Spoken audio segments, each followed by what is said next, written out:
Hello, everybody, and welcome to another episode of the Multifamily Hangout. I want to start by thanking our sponsors from Apartment Snapshot, Kairos Water, and GPS Roof Leak Repairs for making this broadcast possible. With this being said, I'm passing it on to my co-host, Mr. Moreno. Take it away, sir. Thank you so much, and we are extremely excited today. I'm actually out of Atlanta, Georgia. Normally, and all three of us get to live in Atlanta, Georgia, and our special guest today has a ton of experience in the multifamily space. I think she's got over 16 years now of experience across student housing, military, multifamily, and she is just a tactical boss across technology, business systems, marketing, you name it, and really focuses around data modeling, standardization, and innovation. I think one of the coolest things, though, about our guest today and about Erica is that she's the co-founder of the W Collective, which is a leadership networking forum really dedicated to empowering women in the student housing industry. So I'm excited to hear more stories about what she's working on. And without further ado, I want to thank you for coming to join us today, Erica White. Hello. Thanks so much, Chris. What an introduction. That was incredible. Thank you so much to both you and Adrian for having me today. I love that we are all representing the great state of Georgia here. Very, very excited to be here and really looking forward to this time together. I'd love for you, if you don't mind sharing a little bit about your history of how you got into multifamily and specifically student, and maybe a little bit about your transition through your career. I started in this industry, oh my goodness, when I was 18 years old. So I spent my entire adult career in student housing with also in multifamily and that military experience that you mentioned. I am originally from North Carolina. So I went to college at East Carolina University. So if I have any pirates here, I'm just going to yell purple and hope that you will later yell bold in this chat. You'll know exactly what I'm chatting about on that. But went to school at East Carolina University. I started to work where I lived, and my title at the time was community assistant, or what we would call a community assistant at the time. I'm not even sure that was the name, but I always joke and say that I was hired to do the mail, and I killed it, crushed it, was the best at doing that mail. I then just fell in love with, helping residents. I really loved the leasing process and just really transitioned to every single on-site position. The only on-site position, and this is a little bit of a fun fact, is that I did not hold the assistant manager role, but every other role in between. So just gained so much experience in that time. I then moved on to a training role where I love to, again, help people, love to learn the why behind things. So having that operational background and really giving the insight to our teams and our partners on what to expect and how to have that change management was really exciting for me. And then I went to the consulting world where I was able to integrate with multiple owner operators and partner with a lot of vendor supplier partners. And it was really cool and really awesome to see how each organization really approached their operations. And so that was really exciting for me. I was a VP of operations there. And I think being infinitely curious about everything and asking why really led me into that systems and that organizational structure of technology role. So coming into Article, I was overseeing our business systems and seeing all of our third-party software and really running the tactical software strategy and seeing a need for the tech intensity and the organizational structure of tech. I really leaned into it, and that has what led me to Article, and it has been just such an incredible journey, and we have such an amazing team, and a lot of our leadership at Article grew up in the industry as well, so it's been a really awesome experience. Erica, before I get to ask my first question, I do want to acknowledge those of you in the audience that are joining us live today. Want to give you kudos for joining, for hanging out with us. Please drop a line in the comments. Tell us where you're watching today from. My first question, Erica, is, obviously amazing, outstanding career. From a leadership perspective, what are the best lessons that you have learned along the way that you'd like to share with us? Oh gosh, I think I've learned a lot as a leader. Overall, my experience with the incredible people who have really poured into me and taught me leadership was really that the ivory model of leadership is really antiquated. I think that really leaning in and getting in the weeds with your team is important. And that's just always been something that I've really tried to mimic my leadership style after. I get that a lot from Donna Davidson. She's someone I have to shout out. She's been a mentor in the space to me and really grew up alongside me in the space. And she's been someone I've really leaned on. And, one thing that she used to tell me is that you lead within, not from outside. And so that is always a takeaway that I try to embrace and try to share with my teams as well. If you could share a little bit more about, thinking about as you lead teams, like what are your primary objectives and how you're like thinking about implementing cutting edge technology? A lot of people talking about technology, but the actual way you think about implementing it and steering it at your organization. My approach is that it is super important to stay ahead of the curve, but while I think that that's important, I think it's also about managing change effectively while also equally prioritizing the needs and experiences of our teams and residents. Pushing tech intensity really does bring out significant shifts in workflows and processes, and we have to make sure that our teams keep up and that we're not pushing overwhelming initiatives onto them too fast. Our team is really responsible for leading that robust change management process and really guiding our organization through that transition effectively, and that really involves communication at all fronts and all departments. We're partnering with our training teams on programming. We're running in step with our operations team, and we're really getting that stakeholder engagement to ensure that we are getting that buy-in and that we're smoothly integrating it into our platforms and in our organization. How would you define sustainable platform growth, and how does it align with your current role at Article?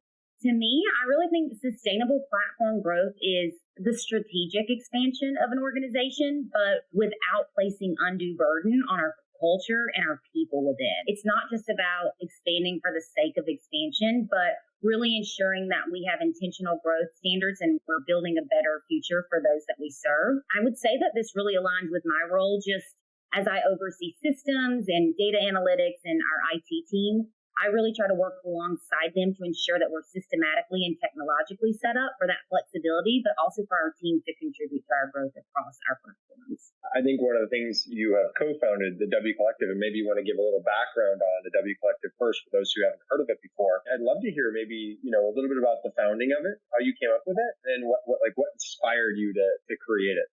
The W Collective, for those that don't know, it serves for a networking forum across student housing. And, the goal that we were really wanting to accomplish with the W Collective, we noticed that there's just incredible talent within our industry. And we really wanted to harness that, leverage it, and really just celebrate it. And, in 2021, it was early. I was talking to an industry friend and just incredible luminary in our space. Her name is Whitney Kidd, for those of you who know her. She's incredible. Funny story about Whitney and I, we actually went to the same college together. We worked at the same apartment community together. We actually had the same major and had no idea until our adult life, and we took off into this career. So very, very funny story. We always say that our path was meant and by fate. So we always love to share that little tidbit. But I gave Whitney a call in early 2021 and just said, we really need to come together as women and help support others in our industry. Our overall goal was to really make the experience of coming up in this industry for those that were emerging leaders. We wanted to make sure it was equitable, that it was streamlined and empowering for women. We really wanted to identify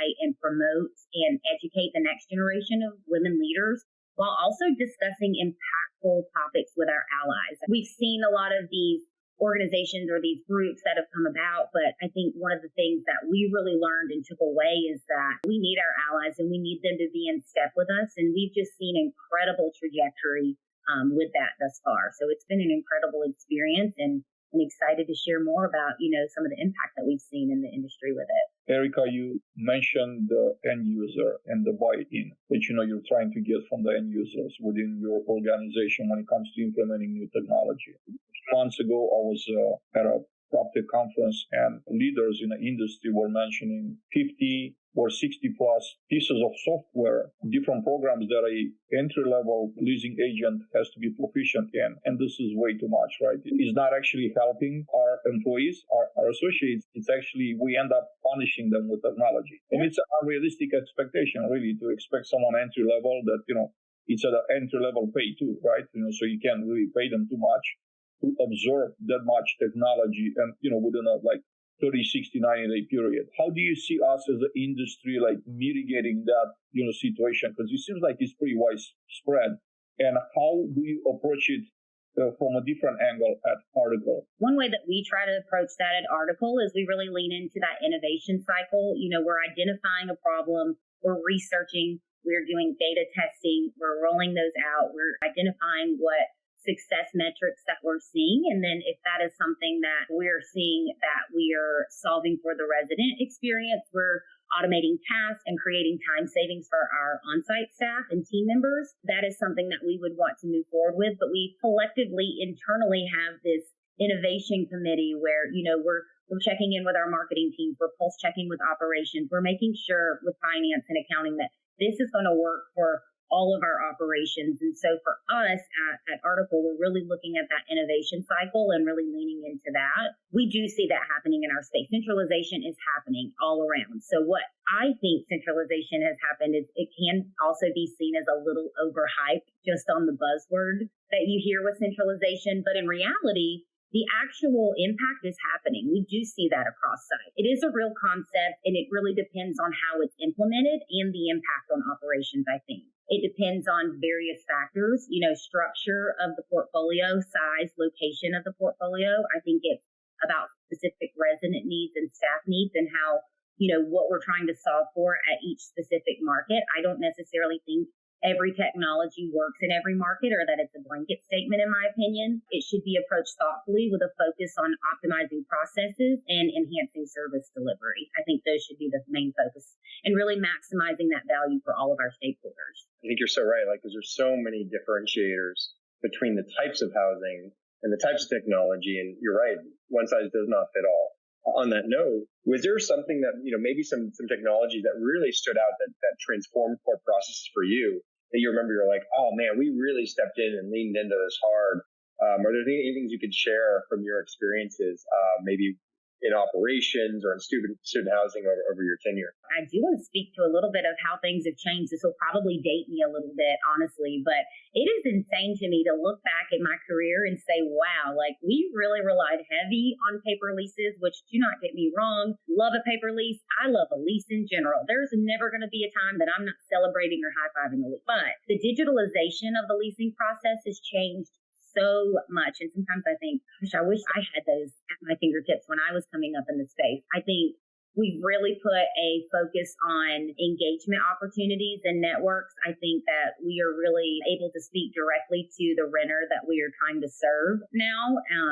And there's a lot of that no-touch technology in my industry. And what we're seeing right now is that there's a lot of self-service happening. So I've seen a lot of cool technology. I think the most impactful ones that have been has obviously been the digitalization of the leasing process, also making sure there's access control. I think before in the space, that resident experience was a little bit disjointed, right? Like when people would come to move in, there was a brass key that we gave, there was a gate fob that we gave, and now it's really about a seamless access control experience. So I think really that focus on access control. I think biometric access control has been really cool and it's been up and coming with fingerprint technology, and facial recognition is huge. A lot of the AI capabilities that we see and big data, I think, have been really massive.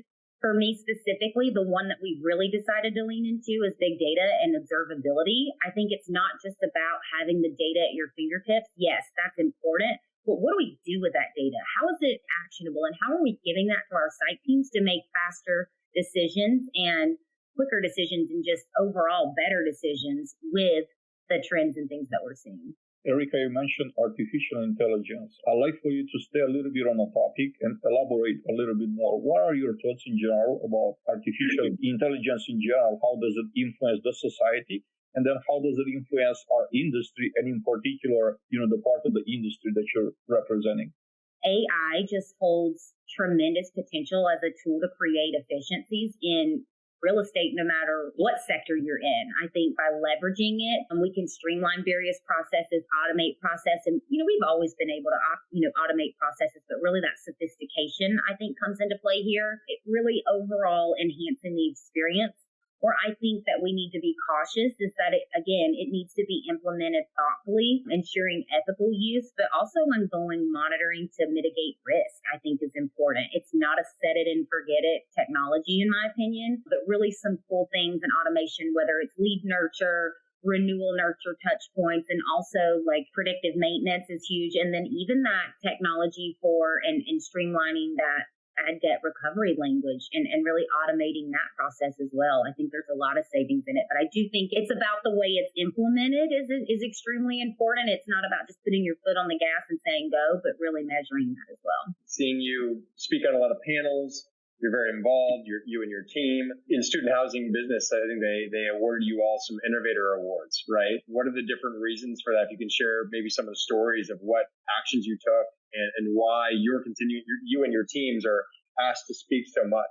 You know, I understand it, but I'd love for our audience to hear it. I would hope that they keep inviting us back to speak, is that we have something to share. We're giving that value. I think that there's giving the value without giving secret sauce. At the end of the day, we're all working to strive to hit the same goals. And so very appreciative of all of the opportunities that we've been given. I think specific to those Innovator Awards, we're very, very proud. We won consistently on Best In-House Innovation. 3 years in a row, we've actually won that award. So it's really a testament of all of the hard work, both past and present employees that have had their fingerprints on it. Our most recent win for this award was last year, and we won it based off of our centralized reporting platform. Again, it speaks to that observability tools that we were talking about and really integrating with all of our core business systems in one area.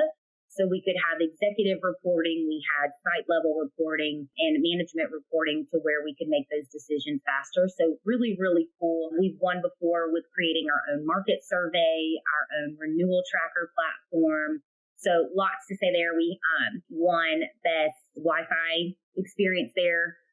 We won as well. So we've had a lot of great opportunities. It was really, really exciting. I really attribute that success again is to listening to our people and our partners and building what they need and what they want. That has been really fun. I think that has been one of the highlights of what I do in my day to day is getting to be creative and problem solving and really putting those processes together to increase that observability. That was really exciting. Now is the time to take a question from the audience, and I'm going to take a question from Christian Benz.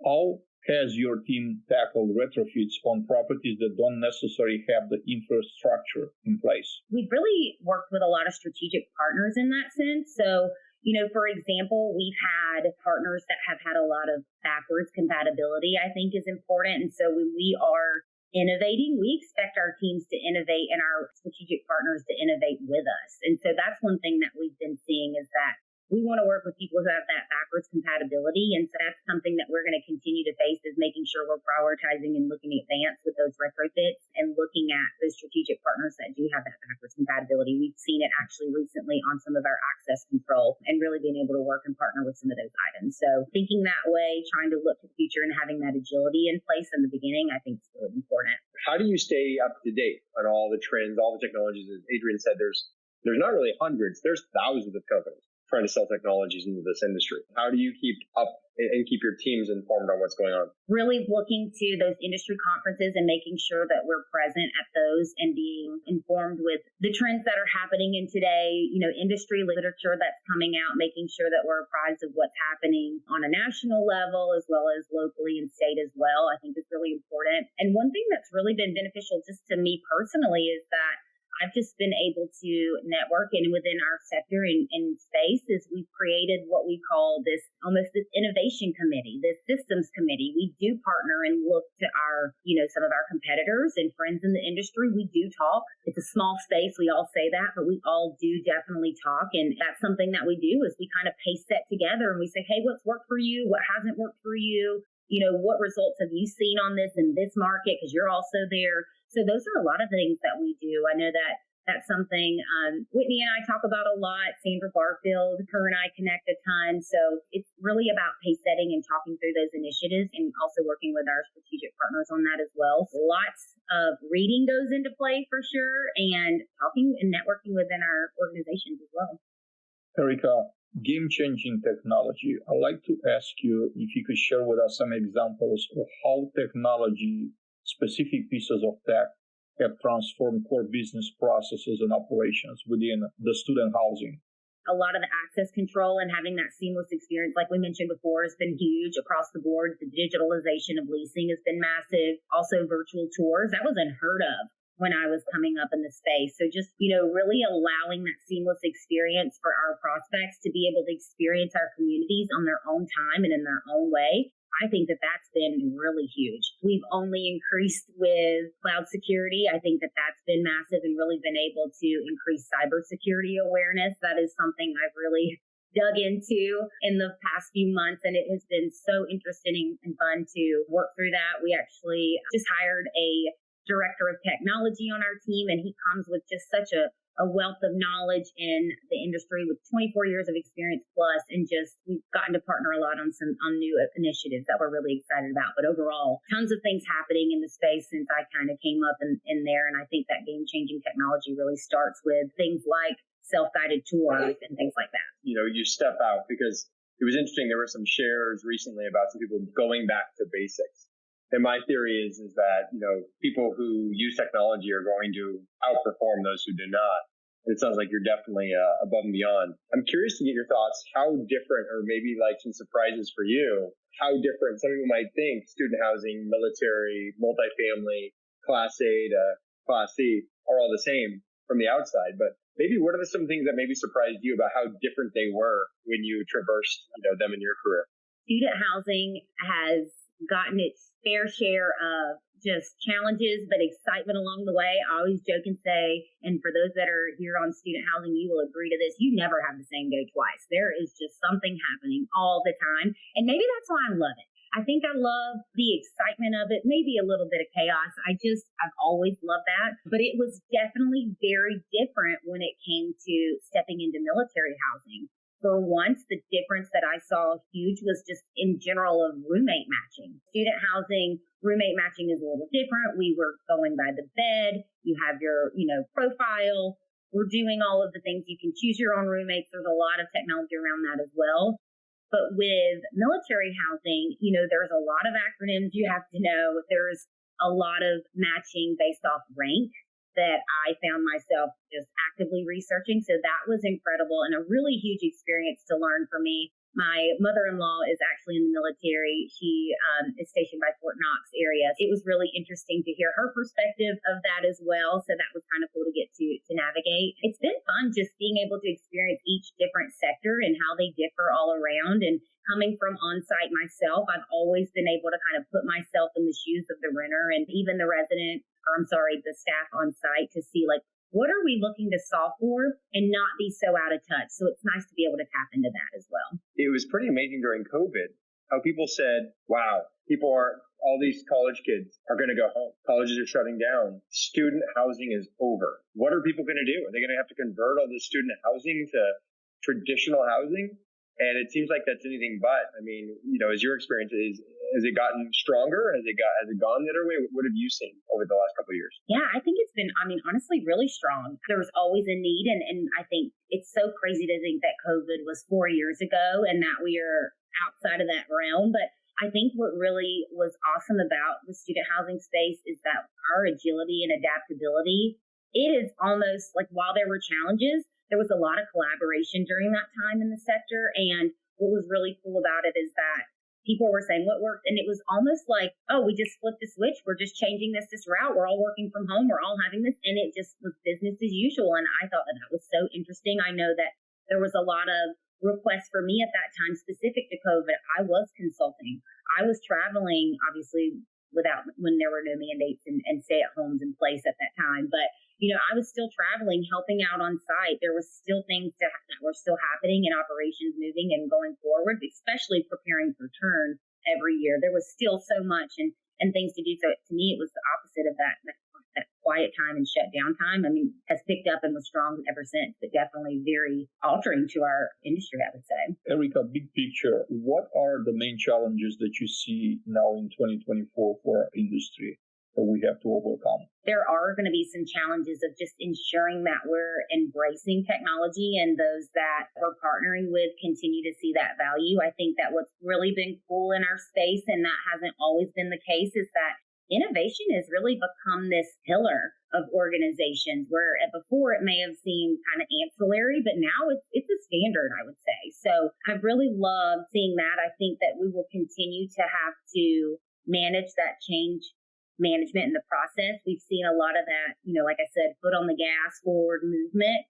And I think that we're going to have to continue to toe that balance. What is innovative? What is meaningful? What is actually driving change? And where are we seeing those results versus, like you mentioned earlier, Adrian, throwing all this technology at our teams? Are they able to actually utilize it? Are we actually getting the value for what we're investing in? I think that's going to continue to be on the forefront of everyone, is seeing that ROI on our investments with technology for sure. And ensuring that it's getting that buy-in across the board. Can you share a little bit about the culture and about the innovation that you all have? Of course, any secret sauces. But I do think it's important to give our team members the autonomy to fail fast. We're hiring smart, capable, incredible people I learn from every day as well. So I think it's important to give them the autonomy to fail fast, but also give them that guidance and that support to pivot when things do fail and have that learning mobility as well. For me, it's giving that open communication, that accessibility. And I ask a lot of why. If you talk to my team, they're probably like, Erica's going to ask why. That matters all the time. So I think that's incredibly important for sure. What are the opportunities for us as an industry? What do you see opportunities in a current environment for us to do, to serve our stakeholders better, like our employees, our investors, our residents? Yeah, I think it's about creating that seamless journey from a resident experience, really making sure that that's not disjointed. In general, we want to make sure that we are approaching these holistically as well, I think is extremely important. Opportunities for sure is going to continue to have that pulse on AI. I don't think it's going away. It's definitely going to continue to be utilized. Our partners and stakeholders want to know quick, fast information. How can we deliver that to them with that narrative, and how can they make those informed decisions? So making sure that we're putting a huge focus on that. And I think the opportunity is going to continue to be automating processes for our site teams. Time savings is important. If we're taking care of our people are going to take care of our residents for the business. So I think that that's always going to be the opportunity and what we should be focusing on. Who are some people you learn from? Like, I think about like Simon Sinek is someone I love to learn from, and some of the different, writers. Who are some? Are you more of a like hard, paperback book, or are you more of a? Do you like listening to podcasts? And who's someone you really are engaged with? I am a Kindle girly. I will say that through and through. I do love podcasts. A lot of people that I'm tuned into right now specifically is Mel Robbins. Her theory on the let them theory just changed my life. Like, I am someone who loves control and I love processes and procedures, but her thought on let them, it just is so freeing. And so if anyone has not listened to that, I encourage you to go check that out. I have really enjoyed, obviously, Brene Brown. I love her focus on empathy. I think that that's important, and leading with empathy is a lot of how I try to mimic my leadership style 100%.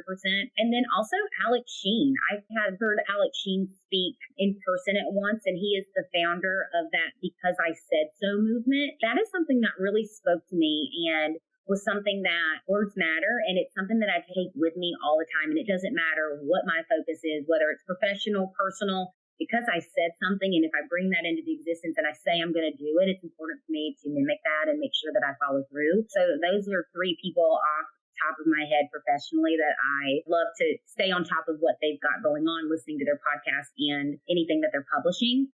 I think just mentorship in the space, and I've just been so incredibly lucky to have people pour into me and really challenge me and honestly let me honor my roots while growing and giving me that space to, like I said, fail fast and learn. And I've really enjoyed still chatting with all my mentors across the space. I have so many that it changes. I've got, Monica Morgan and Donna Davidson, Wes Dees, who's so prominent. I've got Chris Richards at Core Spaces, and a lot of the women on the W Collective board and executive board there as well. I mean, I am fangirling so hard over so many of them, Julie Bonin and Donna Price. I mean, just legends in our space, and just really been great to connect with them and kind of work alongside them. And they come from a different generation. They come from a different time, and they may have experienced different problems than we're currently facing. And then those emerging leaders will face coming up as well. So it's just been really great to get their perspective, and they've just been so incredible and very gracious to give their time to us. So we're very, very thankful for that. Next, I'm going to take another question from the audience, and the question comes from Erica FedEx. How long do you test new technology in a controlled environment before you make the decision to roll it to your entire team or not? I wouldn't say I put a time on it. It really depends on that technology. Erica, I love your name.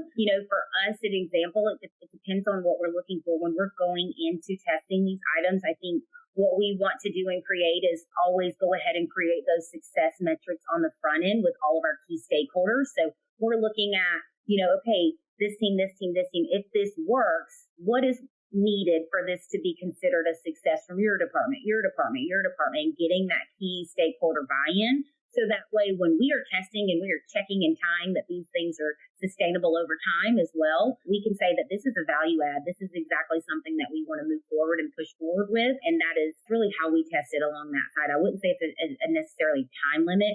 I will say, I think we start out, we don't do less than a 90-day trial period for certain things because we want to make sure that we get the actual data to be able to make those decisions. Nothing less than 90 days, depending on the technology. It could be a little bit longer than that as well. 15 years ago in your career, people who are aspiring or young professionals aspiring for leadership, and they're looking at technology, they're looking at real estate, what advice might you give to them, as they're thinking about their next journey and their path forward, whether they're in operations or management? High level, I think it's about aggressively pursuing your passion. You would have asked me years ago if I thought that I would be in a technology role. Absolutely not.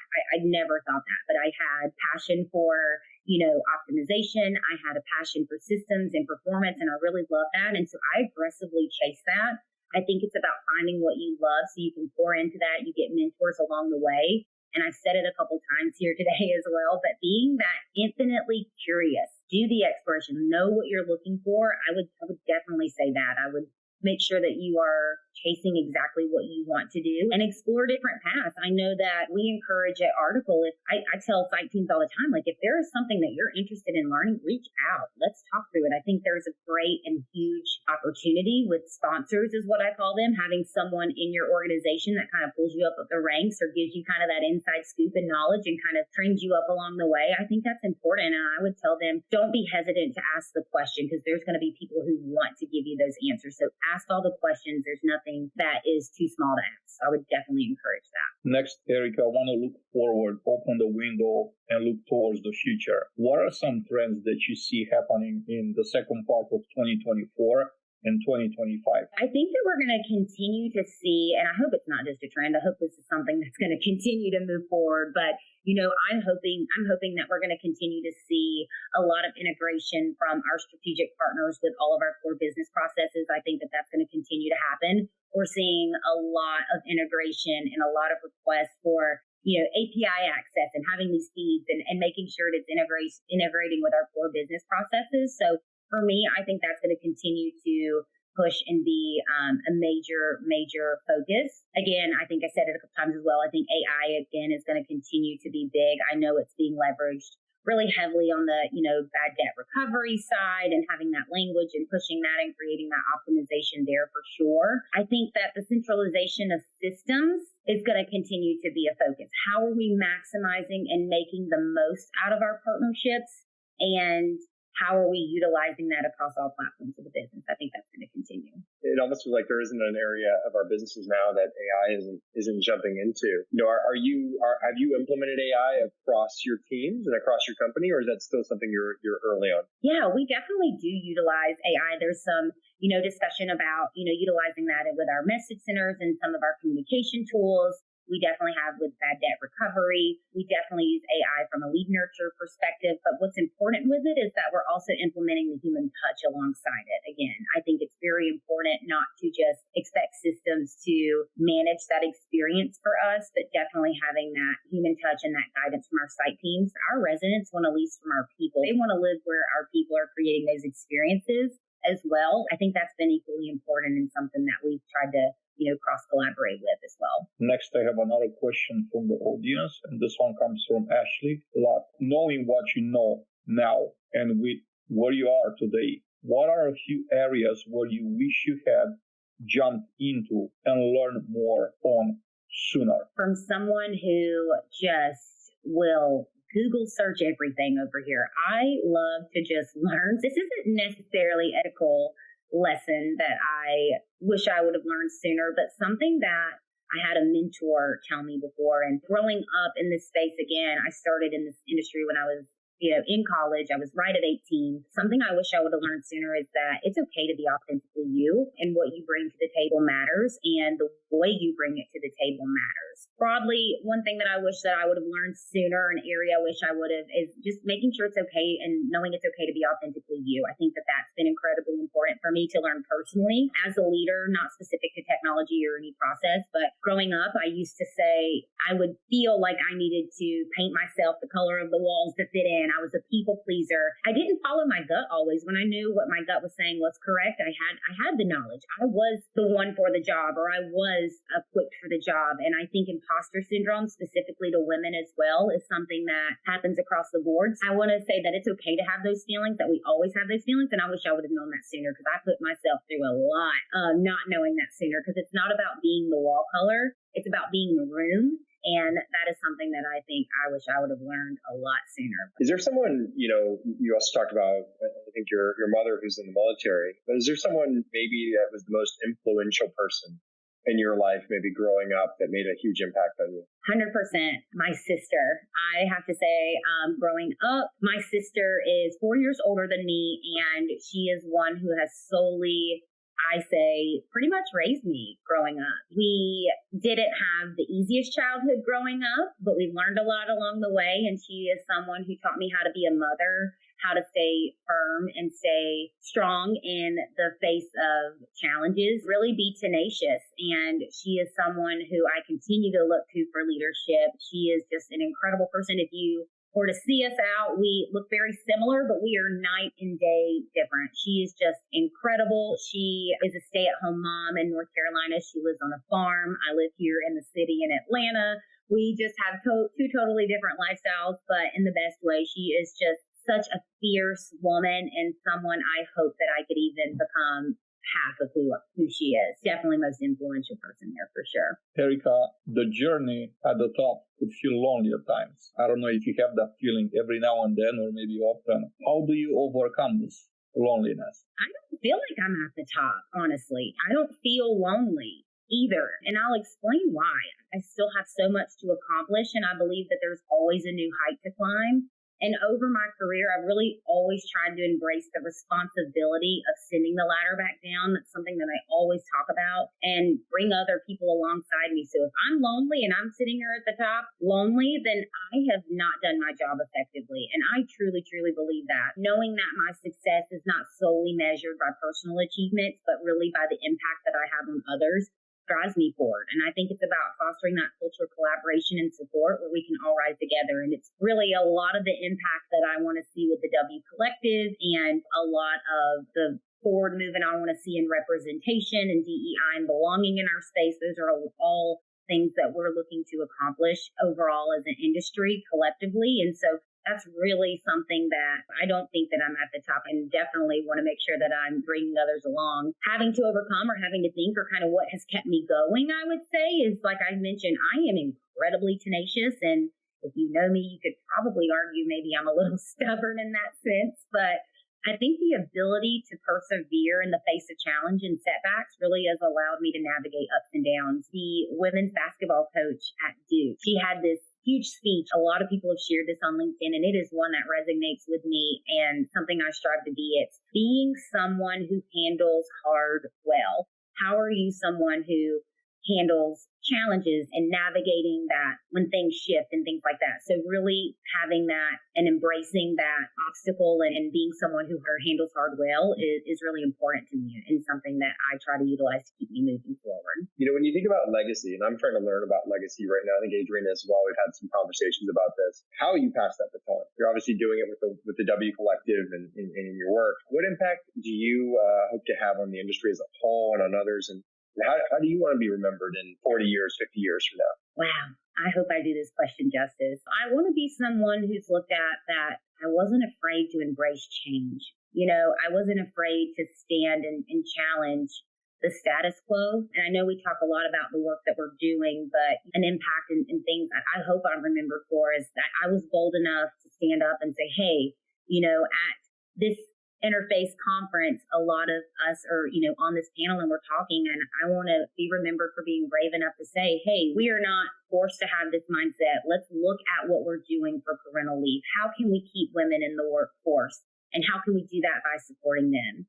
How can we ensure our advocates and our allies are in the forefront of all that we're doing from a DEI initiative? How are we making sure that historically underrepresented individuals aren't bearing the weight of being the voice behind change? So I want to be someone who's remembered for being bold in that way. And that's a legacy I want to leave. I want to be remembered for someone who worked their ass off and worked for the teams that I work for, and that I wasn't afraid to get my hands dirty and getting the weeds with my teams and teach them that we can make sustainable change by listening to our residents, for our partners, and this is how we do that. So I hope that I make an impact on someone in that way, and that's how I'm remembered. Erica, as we're approaching the end of our conversation, the top of the hour, I want to give you the opportunity to share some things that you didn't have the chance to share during the conversation, or maybe answer a question you wish we would have asked and we didn't. There have been challenges overall as an industry, and I think it really permeates across every vertical of real estate. I don't necessarily see this as just being a student housing issue.